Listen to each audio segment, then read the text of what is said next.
స్పందన పాలాది పరమేశ్వర్ గారి వృద్ధాశ్రమంలో పాలాది పరమేశ్వర్ గారు పరమవరించి నందున మన వృద్ధాశ్రమంలో శ్రీ భక్త సురేష్ గారి ఆధ్వర్యంలో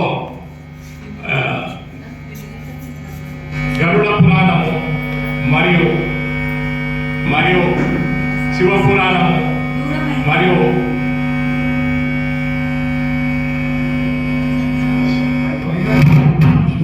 శివ పురాణము ఇవన్నీ వాళ్ళు చెప్పడం జరుగుతున్నది. ఈ పురాణము 3 రోజులు వారు చెప్తారు.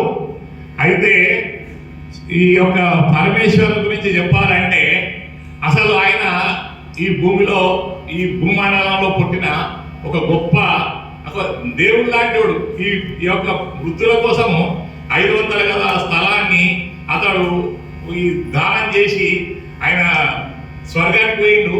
ఈ వృద్ధులందరూ ఇక్కడ ఈ వృద్ధాశ్రమంలో వాళ్ళు ఎంతో సంతోషంగా ఆయన ఒక చెట్టు వాతిండు.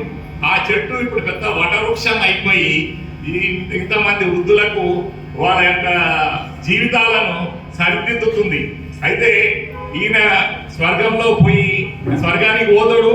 ఈయన ఇంత ముందు ఈ యొక్క వృద్ధాశ్రమానికి ఆయన యొక్క ఆశీస్సులతోటి ఇంకా బాగా వృద్ధి చెందుతుంది.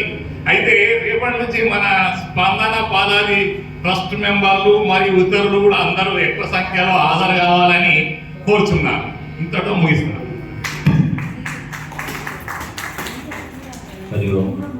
అందరూ పలకండి. శ్రీరామ జయ రామ జయ జయ రామ,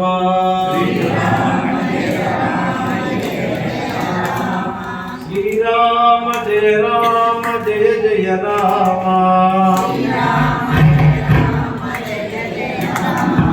శ్రీరామ జయ రామ జయ జయ రామ. ఓ